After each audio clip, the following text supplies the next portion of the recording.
Vettichira toll പാസയ്ക്ക് സമീപത്തായി ദേശീയപാതയിലുള്ള toilet കോംപ്ലക്സുകൾ ജില്ലാ ശുചിത്വ മിഷന്റെ നേതൃത്വത്തിൽ സന്ദർശനം നടത്തി.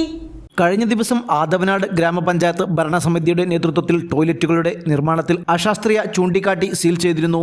എന്നാൽ KNRCL സമീപത്ത് ബോർവെൽ കുഴിച്ച് അതിലേക്ക് കക്കൂസ് മാലിന്യം ഒഴുക്കാൻ നിന്നത് പ്രദേശത്ത് സംഘർഷാവസ്ഥ സൃഷ്ടിച്ചിരുന്നു. ഇതിന്റെ അടിസ്ഥാനത്തിൽ ജില്ലാ കളക്ടറുടെ നിർദ്ദേശപ്രകാരമാണ് ജില്ലാ ശുചിത്വ മിഷൻ കോർഡിനേറ്ററുടെ നേതൃത്വത്തിൽ സന്ദർശനം നടത്തിയത്.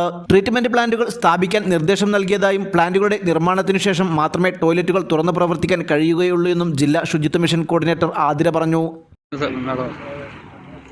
വെട്ടിച്ചിറ ടോൾ പ്ലാസയിൽ മലിനജലം പുറത്തേക്ക് ഒഴുകുന്നതുമായി ബന്ധപ്പെട്ട് പരാതിയുമായി ബന്ധപ്പെട്ട് ജില്ലാ കളക്ടറുടെ നിർദ്ദേശപ്രകാരമാണ് ഇന്നിവിടെ അന്വേഷണത്തിന് വന്നിട്ടുള്ളത്.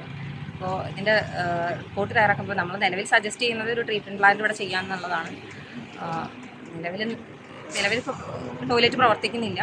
അപ്പോൾ ഒരു ട്രീറ്റ്മെൻറ്റ് പ്ലാന്റോ അങ്ങനെ എന്തെങ്കിലും ഒരു സംവിധാനം ചെയ്തിട്ട് വീണ്ടും ടോയ്ലറ്റിൻ്റെ പ്രവർത്തനം തുടങ്ങട്ടെ എന്നുള്ളതാണ്.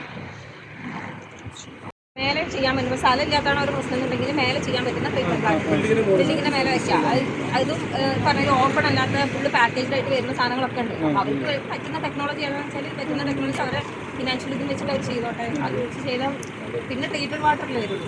അത് BOD COD നിങ്ങൾ ചെക്ക് ചെയ്തിട്ട്. പഞ്ചായത്ത് വികസന standing committee chairman Jasar Punnathala, ward member Basheer Thiruthi, secretary Madhusoodanan, health ഇൻസ്പെക്ടർമാരായ അനീഷ് കുമാർ, ആദർശ്, റെജി എന്നിവർ സന്നിഹിതരായിരുന്നു. ന്യൂസ് 99 തിരൂർ. ഓരോ മുഹൂർത്തങ്ങൾക്കും അതിൻ്റെതായ സന്തോഷങ്ങളുണ്ട്. അതിൽ ചിലത് ഒരിക്കലും മറക്കാൻ പറ്റാത്തതും.